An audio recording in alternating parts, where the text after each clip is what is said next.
Председателке на комисијата, почитувана директорке, почитувани лекари, почитувана македонска јавност. Јас го слушав внимателно вашето излагање. Еден период бевме отсутни поради службени, значи собраниски активности. Не бе во можност да ги слушам вашите одговори на останатите колеги. Меѓутоа, во делот на вашето излагање спомнавте дека клиниката се наоѓа во една агонија и дека довербата на граѓаните во клиниката за радиологија и онкологија е нарушена. Јас тука се согласувам. Се согласувам и со вас каде што барате расчистување, односно што е можно побрзо интервенирање, односно постапување од страна на истражните органи на јавното обвинителство во делот на покренување на јавно обвинителен акт.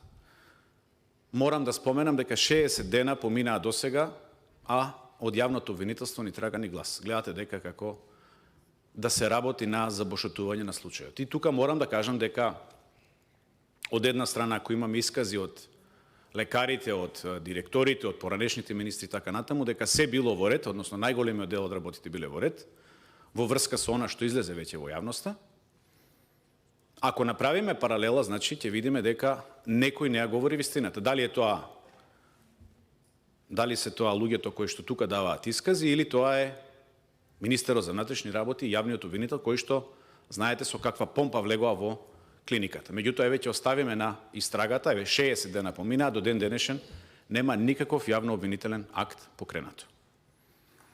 Она што го кажавте во вашето излагање, тоа е дека клиниката располага со професионален кадар и јас тука не се сомневам, меѓутоа морам да споменам една забелешка од Државниот завод за ревизија, каде што јасно посочува во делот на персоналот дека е утврдено дека дел од вработените се распоредени на работни места кои што не одговараат со правилникот за систематизација.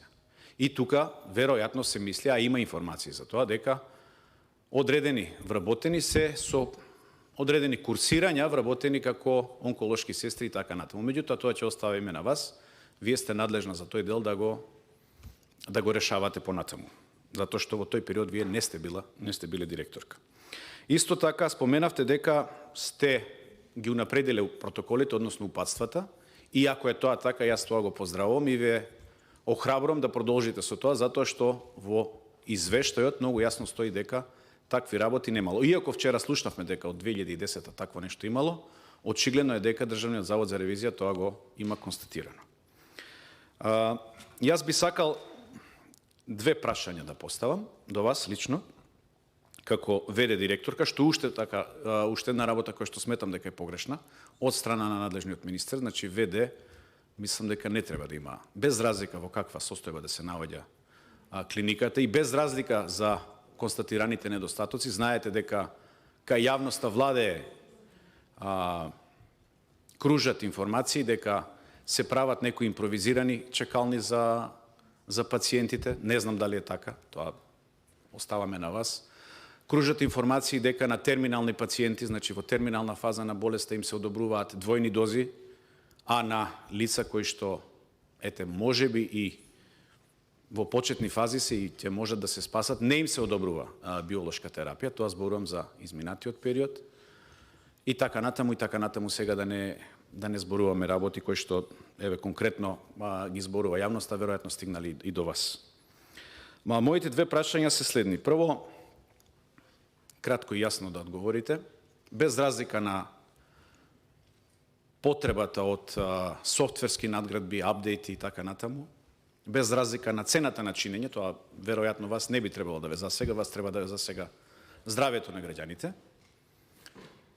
Дали доколку од 2017 година, 6 години сме веќе, 6 години се поминати од 2017 година, дали доколку на време биле превземени сите овие активности што ги набројавте пред малку кога одговаравте на претходното прашање, поврзани со КАТО системот, доколку КАТО системот бил ставен во функција од 2017 година, дали ќе имало злоупотреби, односно дали има можност за било каква злоупотреба во делот со давањето на терапиите. Тоа е првото прашање. И второто прашање е, во текот на вчерашниот ден имавме можност да слушнеме од претходниот директор дека во негово време 40% од набавките оделе, односно доаѓале од страна на една веледрогерија, Пановски. Меѓутоа, после неговото заминување, тие набавки се зголемиле на 70-75%. Сега не ме фаќате за збор, меѓутоа, практично му доаѓа како двојно зголемување на набавките од страна на веледрогеријата Пановски. И сега, ако се земе во предвид буџетот во време на претходниот директор, кој што е околу 400 милиони, а во ваше време е тој буџет триплиран, прашањето е практично да одговорите кратко и јасно дали е тоа така или не е така, односно да или не. Ви благодарам. Благодарам, колега.